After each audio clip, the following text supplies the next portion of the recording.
I was so angry, and I'm not generally a person quick to anger. And we had a cabinet meeting right after, and I walked into that cabinet blazing, just blazing. And I said to the Prime Minister, "This is unacceptable." "What do you mean, Judy?" I said, "Well, you've just cut out half the people in Canada."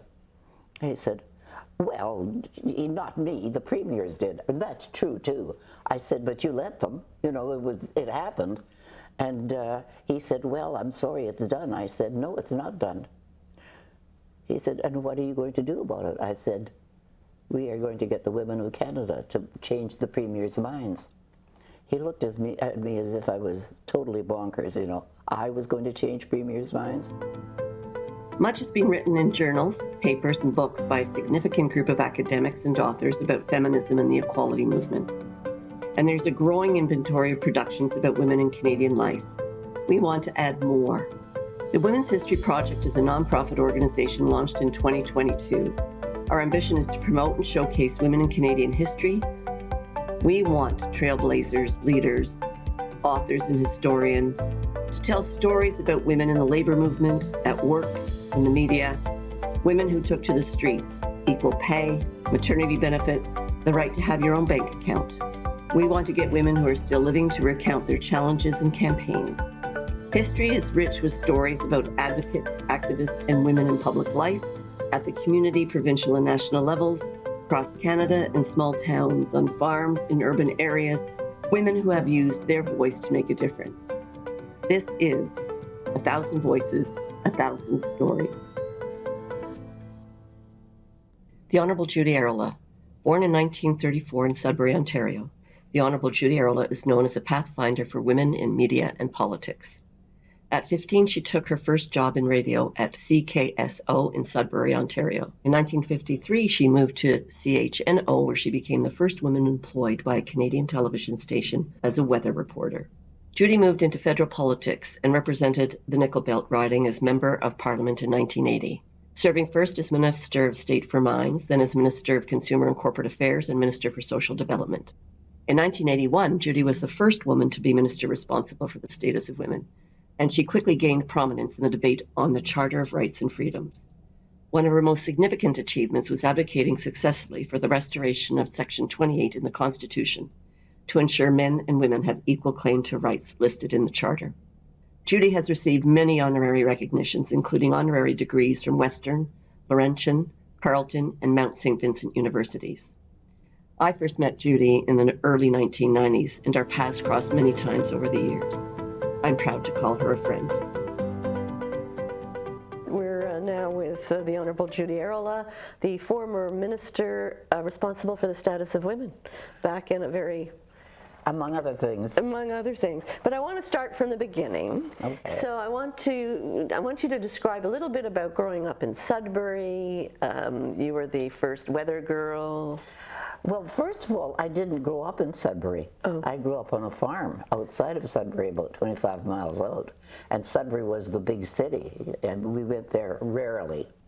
And so it was a very Laura Ingalls kind of childhood. We went to a one-room school. All of my elementary schooling was in this one-room school with the pot-bellied stove in the middle, and a tyrant teacher who turned out to be a terrific teacher. She was really very good. And so I was one of 7, so Wow. So I learned politicking early. Just surviving in that was, and I had an incredible mother who not just ran with the farm chores, but was an incredible cook and a baker, and she belonged to the WI and was one of the founders of that chapter. I'm now also a member of the WI. So it was a very active childhood, very protected in many ways when you think about it. Everybody always wants to know the great influences in somebody's life, and certainly as you got older and became, an activist, a feminist, so I would presume that your mother was very much... Oh God, yes. I was surrounded by feminists. My mother was from a family 11, 2 boys, 9 women. So I had all of these women who were feminists who were not declared feminists, of course, but they were strong women, very strong women. So that's what I grew up with, and I was expected to be something. Were they active in any of the farm movements? Because I know Yes. a lot of women came out of the farm movement. Yes, they were very active CCFers, shall I put it that, the co-op movement. Yeah. We shipped milk. It was a dairy farm, and the milk went to the cooperative dairy, and later on to the cooperative dairy. But it was very much it's an almost socialist upbringing, although I never knew it at the time. But it was interesting because my grandfather's family came from Finland, and they were what we call the one grandfather. My paternal grandfather was a white Finn, and my mother's grandfather was a red Finn. So, and if you know the politics at the time, and my mother came over when in the midst of the Russian Revolution. Wow. She was 16. I always remember when we were little and someone was misbehaving, she said, "That man is a bad man." Then I learned later that the man she was referring to was the evil man in Russia. So it was really interesting. So I had a kind of a curious background. But she one of the things my mother came over, she said, "You are Canadian. We do not fight the battles of the other countries. We are Canadian." And I'm still reminded of that today when I see the factions who are carrying the flags from the countries they came from. I think, do they really want to become Canadians? Good point. And are we teaching them to become Canadians? Good point. Good point. Good point. It bothers me intensely because it wasn't at all the way we were told. And of course, my first language was not English, it was Finnish. Because we lived with my grandparents on the farm. But she insisted that we speak English well. And she would not, when we were older, she said, "No, we don't speak Finnish." Well, we did later on. Because I'm losing my Finnish because nobody's alive anymore. I can't talk to them. But they were, and of course, Finnish women have a very long history in government in Finland. Yes, they do. They do. And they do. Our first prime minister was Finnish. Yeah. So it's no surprise to me that those were some of your influences. These influences were there.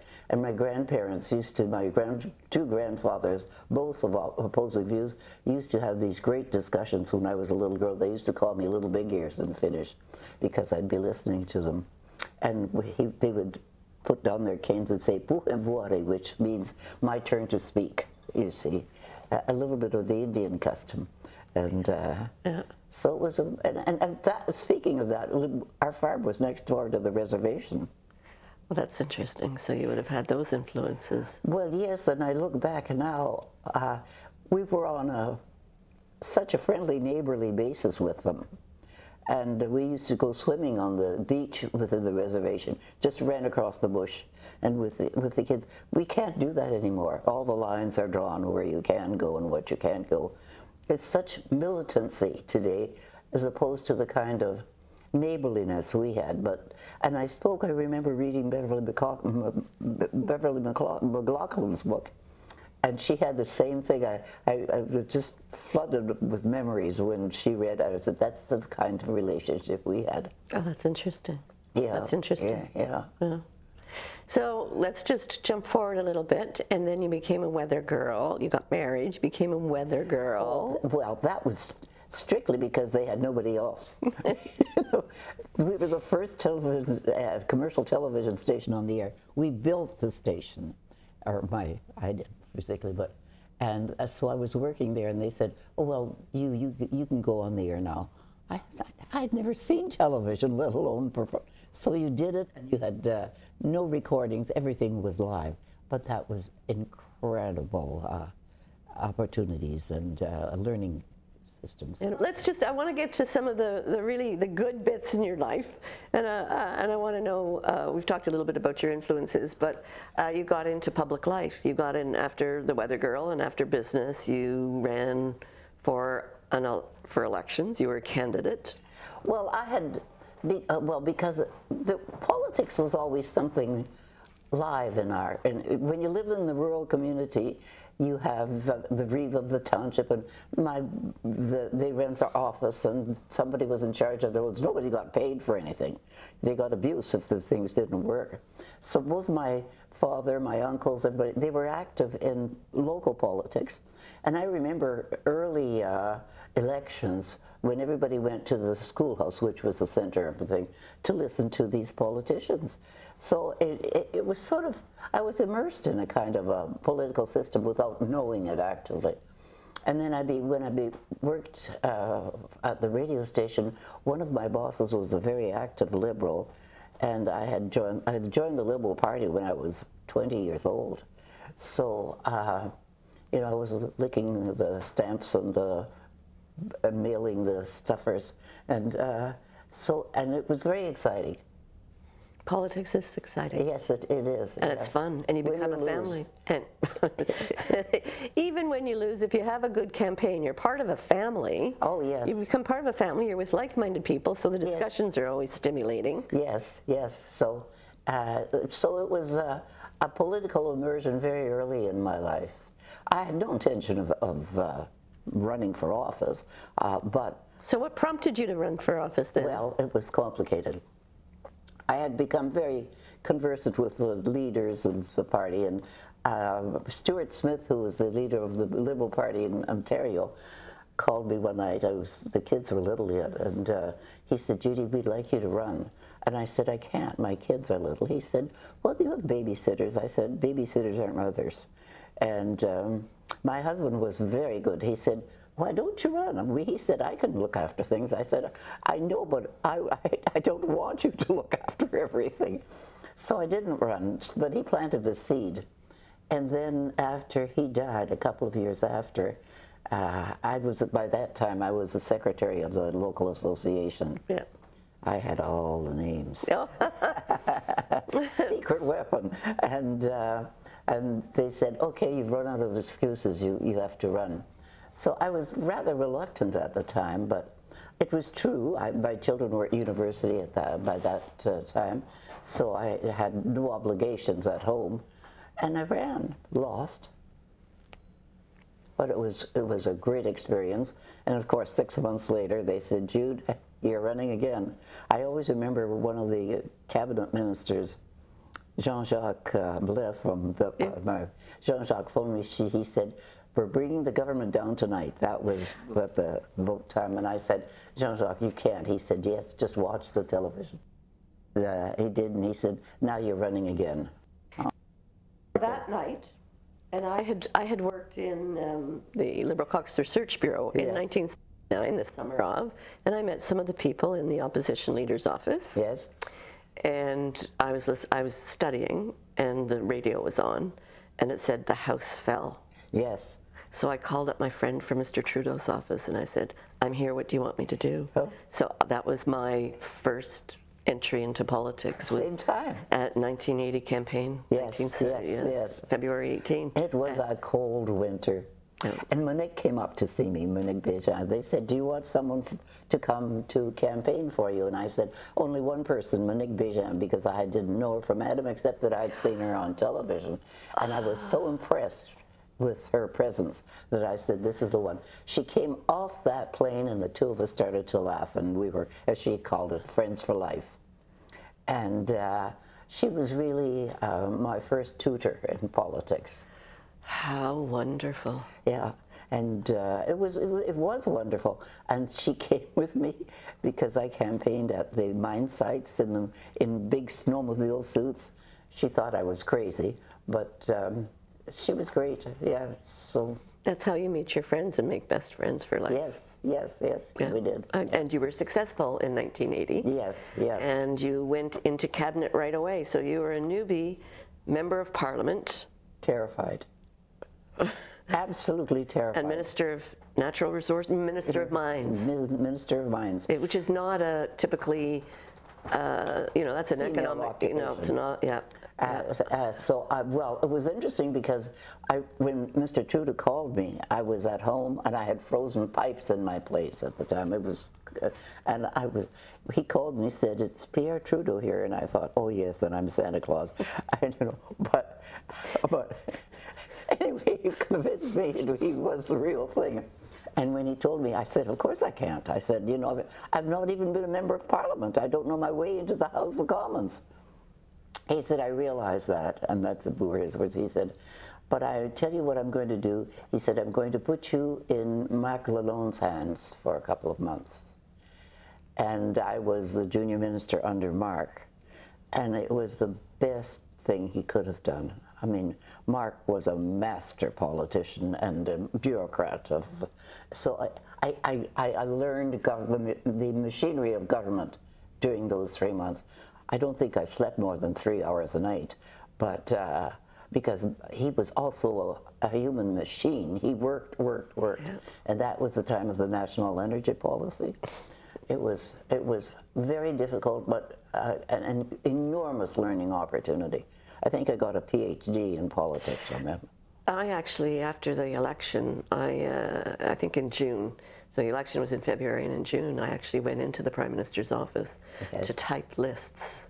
I'm still working on lists, but to type lists, and then I got a summer job out of it, and then I got part-time work out of it. But all of these people, certainly Marc Lalonde was one of my favorites, just because he was also so personable. So whatever his reputation was in terms of his intelligence, or it was just he was personable. When he was talking to you, he was talking to you. Oh, well, I was a great fan of Marc's. Not everybody was, especially some members of cabinet, because he could be very autocratic, and but I laugh because one day Marc and I clashed, and the Prime Minister ruled in my favor after all that histrionics we had, and I said to Monique, I said, "Gee, I really must go and apologize to Marc." She said, No, you won fair and square, and Marc wouldn't expect an apology." Isn't that something? How nice. Yeah. How nice. Yeah. How nice. I wanted to say something else about the politics of the time. So you're Minister of Mines, which Yes. would not have been an easy portfolio, but he helped you along. I know what it was. Marc Lalonde was also one of the first, if not the first, maybe the second minister responsible for the status of women. Yes. Well, Marc was the first of everything. He seemed to be everywhere at all times. But that was the kind of time when they wanted to have a man be the minister responsible for women, so the men could learn really what the conditions of women were. And they did. Marc was always an ally, and it was funny because there weren't that many allies in cabinet.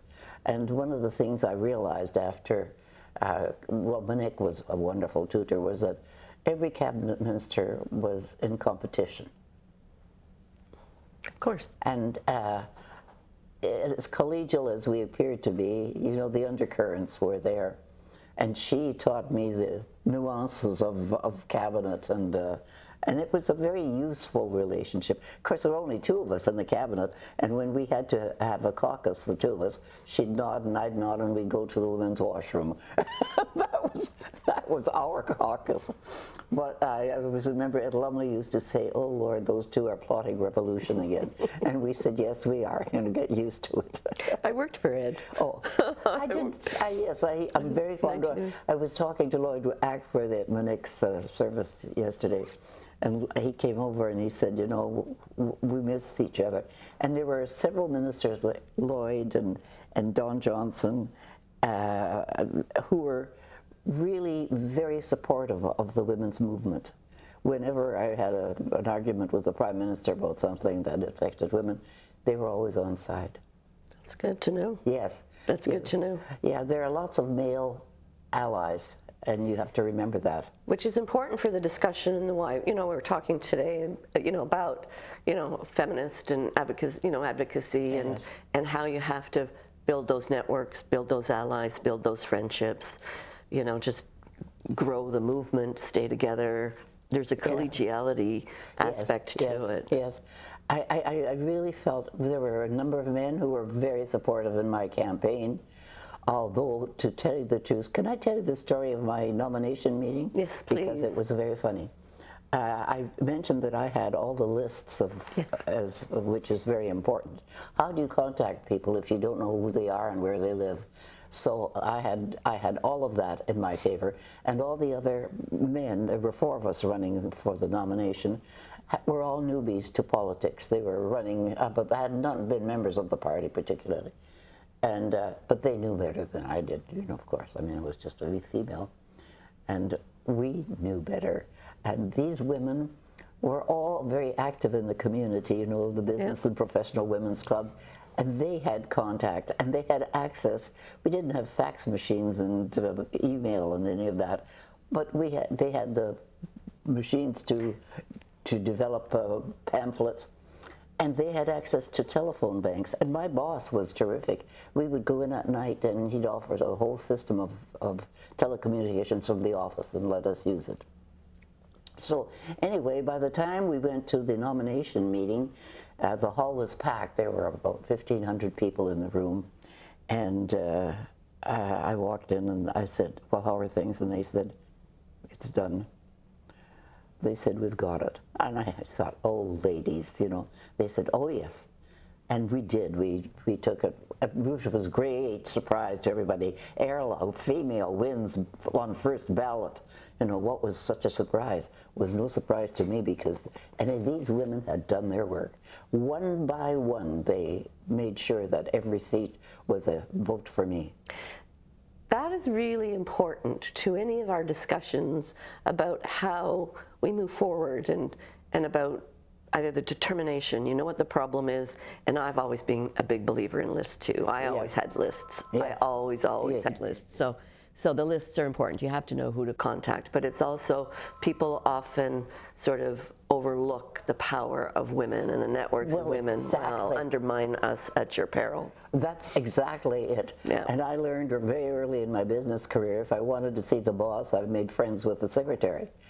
It was, and that was an easy thing to do, because we knew we were women.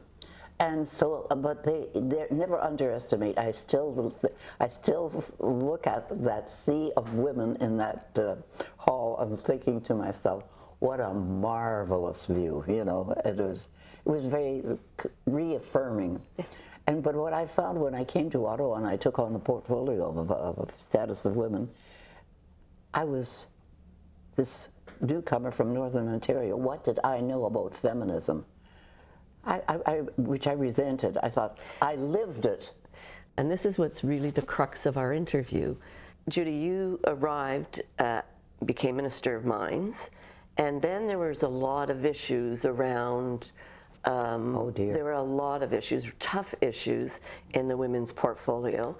And Lloyd Axworthy was the minister, and we love Lloyd. Lloyd is a fabulous feminist. He's a feminist, but there was issues.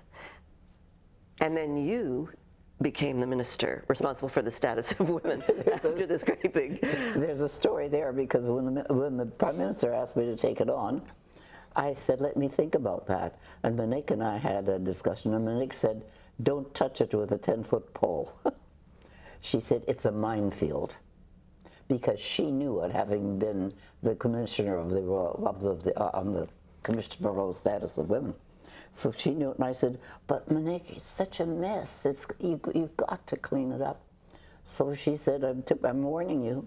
And she was right, because the feminists came at me swimming, many of them, especially what I call the Toronto feminists, because they had been working at this for years and years, and here was this woman from Northern Ontario, from the bush, as what one of them said, who had the portfolio, and she thought she knew it. Well, of course I didn't know everything, but I certainly had lived it. Someone said, I never had a pension. I never had, I had 2 children, no maternity leave, no daycare. They were all the things that were just crying at you. Yeah. And so and I said, when we fought for the equality rights, I did not go to the feminists.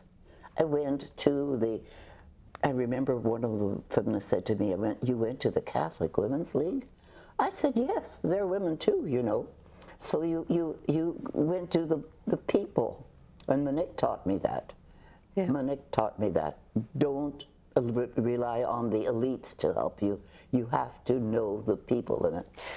There's a lot of work to be done in terms of our history project about the history of women's organizations. Yes. Because they're, besides the Catholic, you know, besides the Catholic the Women's Institutes. That's where my roots were. The YWCA, when it was started, you know, there's the Federation, Canadian Federation of University Women. And the teachers and the nurses. They're the ones who really fought the battle. They're on the front line. Absolutely. It was the same thing as when I was nominated. I just never underestimate the power of women.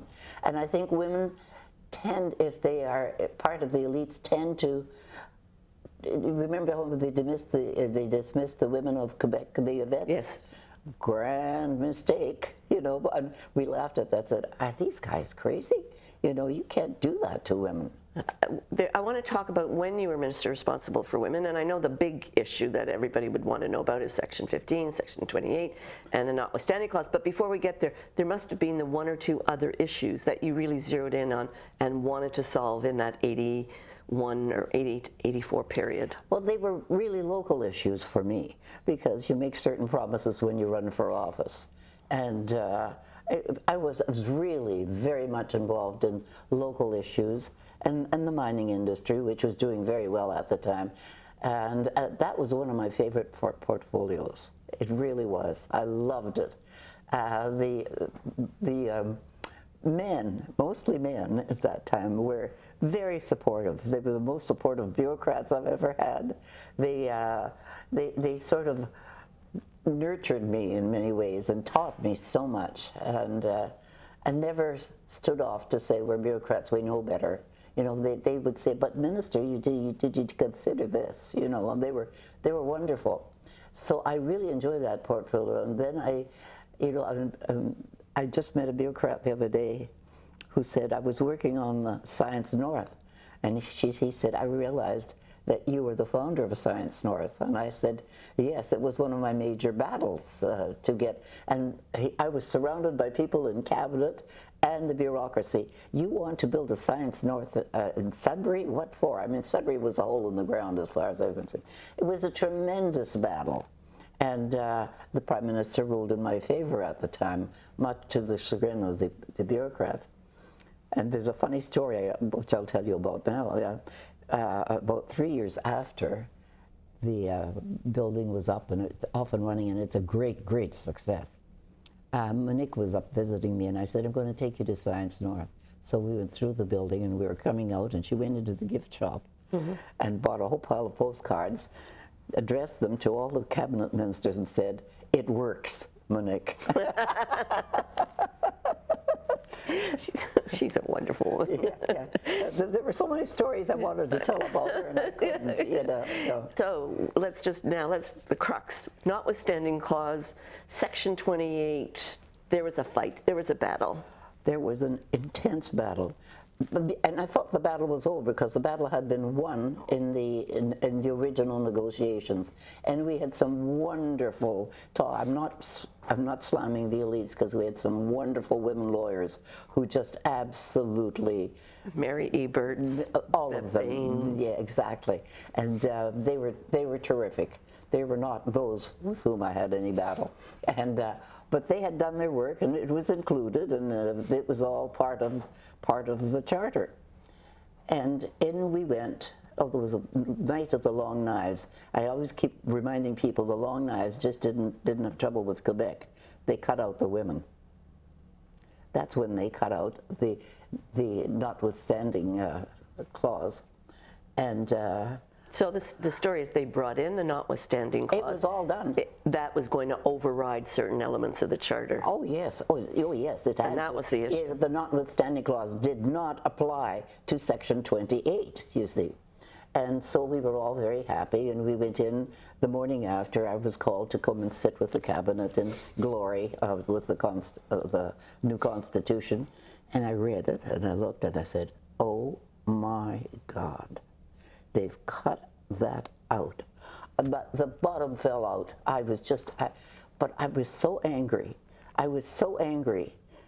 And I'm not generally a person quick to anger.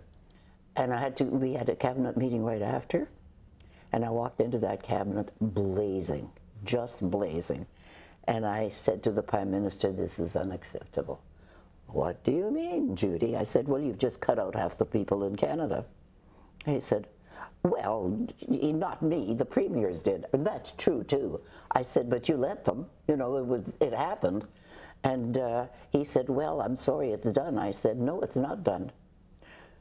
He said, and what are you going to do about it? I said, we are going to get the women of Canada to change the premier's minds.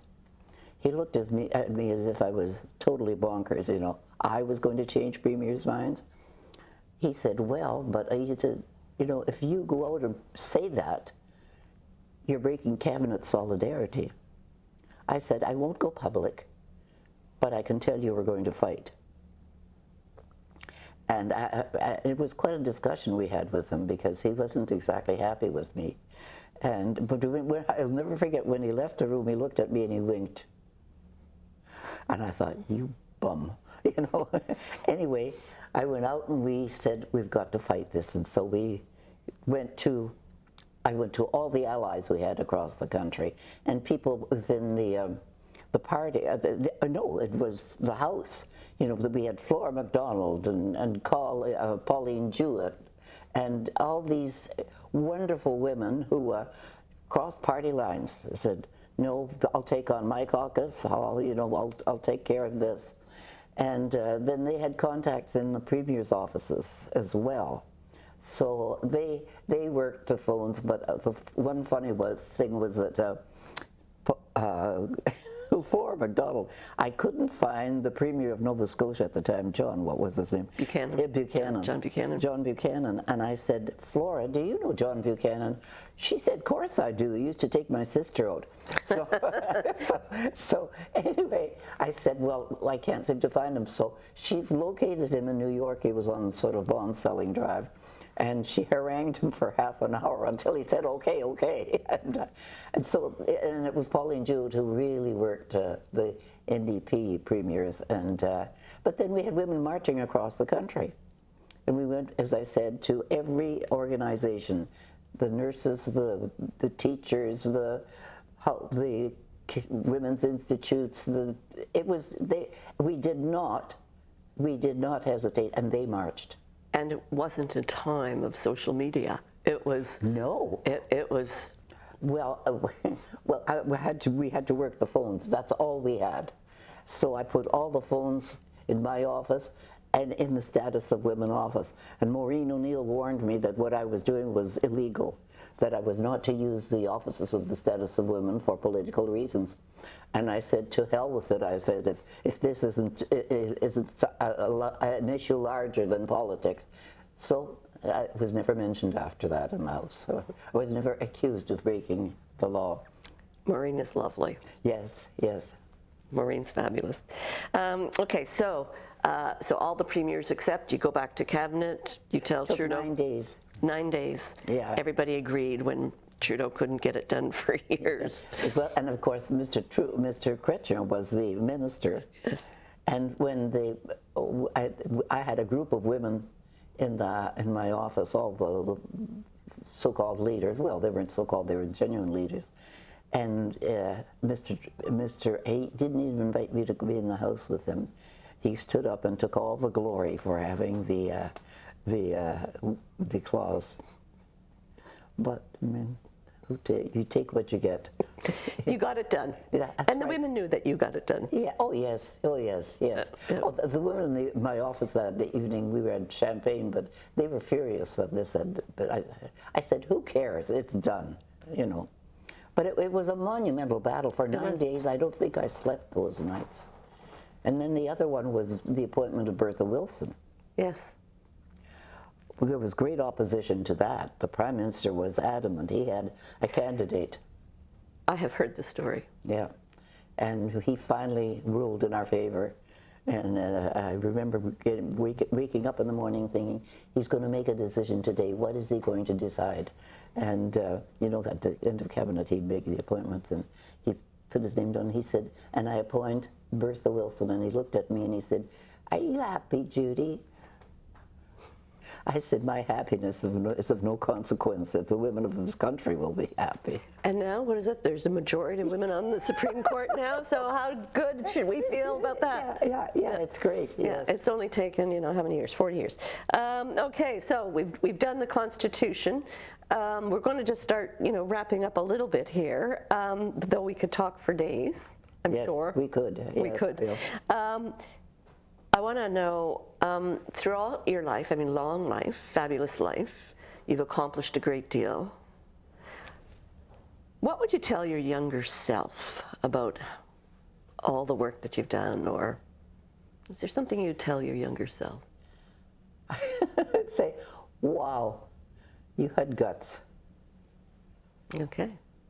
And I think more women, although I find the young women today are gutsy about a lot of other things, and they're very accomplished, but they're not interested in politics. Well, that's my next question, and I wanted to kind of wrap up with this, is, you know, throughout our conversation you talk about the importance of people in public life. Yes. And now we're talking about women in public life. And how do you make a case for young women to get more involved? So what would you tell them? Like, give them the motivation or the inspiration. What, like, they need to step up? Are you really happy with the way the system is running in your country? If not, do something about it. And do something means getting involved at every level of politics. Municipal, that's good training, absolute training. Fighting for sewers is not a fancy job, because I did that too, but it's a necessary job. And that way you learn the system, and learning the systems is very complicated sometimes, as how it works. But also to have a little bit of anger. If you're not happy, do something about it. And politics is a way to change it. I mean, we now have a $10 daycare. We have maternity leave. We have pensions for women. I mean, I remember at a discussion we had in cabinet when Monique she was fighting for women's pensions, and Alan McEachen at the time, who sat in cabinet, said, "You mean to tell me women should have their own pensions?" I'll never forget that. That was the mindset. And if the mindset of the people is absolutely wrong, then you have to stand up and say, no, that's not right. So I think women are now so well trained. We have more lawyers. We have more professional women. We have women in business who are being successful. They know how, but will they apply it to the political system? That's the question, and they should. Okay. Anything else you want to add of all of, you know, your decades of experience? Anything else you want to add or say? Or? It's been a wonderful life. I've had some incredible friendships to this day, and it's something that I would encourage women to do. And don't be afraid to start young, because that's when you start making connections. You have to have connections. So true. Thank you. Yeah. Thank you. Is that okay? No, that's wonderful.